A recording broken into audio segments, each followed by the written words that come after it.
wife, I fired my son.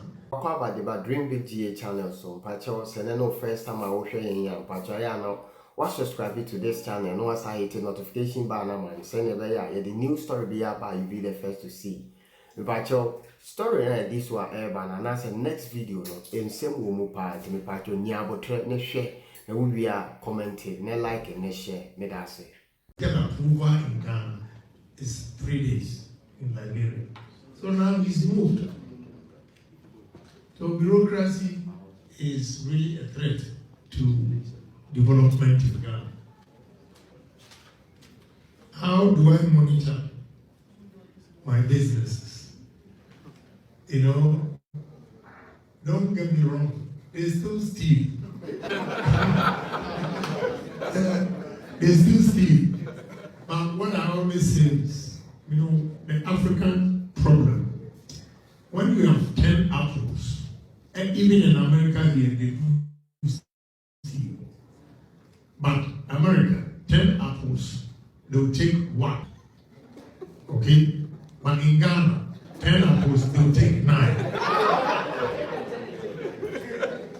So I managed to get my workers taking 1. Oh, they still steal.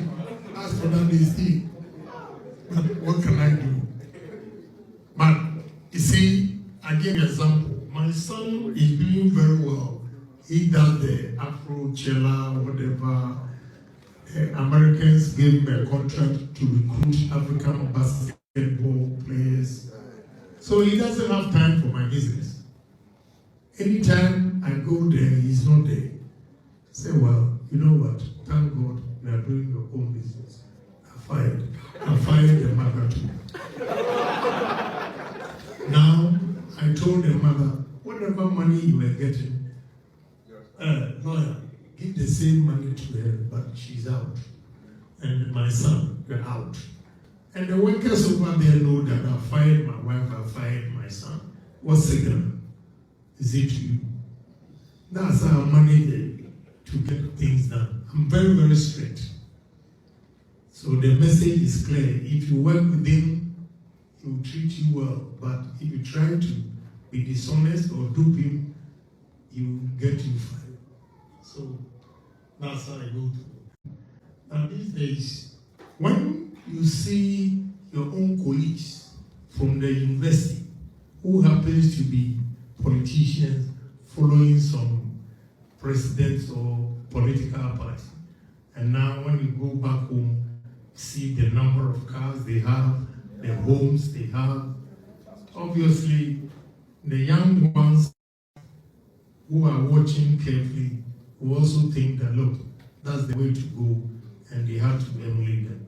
But I assure you, all those, they are temporary.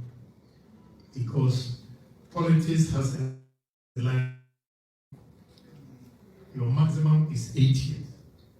So 8 years, then what? When they are out of power, they tend to sell most of the properties they buy. I bought most of them. Yeah, they don't know how to do business. So when they make money, they go and buy a house. And how much is rent? So when they are out of power, the rent cannot sustain them because of the lifestyle they acquire. So young man, I think it's temporal. But it's true that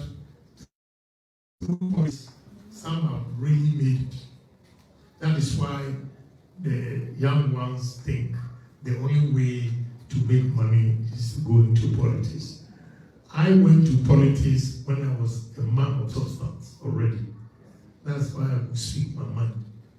Because as a member of parliament, I was making 17,000 cedis a month. I mean, how? And some of my workers get about 25,000 cedis. And a member of parliament getting 17,000 cedis. So it's not anything to write home about. But some people have to do it. We can also not leave it in a vacuum that nobody will go into politics anymore. But even those of you here are also very disappointed. Because those who got appointment were expecting them to, make a difference. They didn't. They didn't. What say you, I don't mean you in this room, but I'm talking about, Ghanaians who had appointments were expecting them to make a difference. But trust me, they also equally amass wealth at the expense of the poor people in Ghana. Thank you. Thank you very much.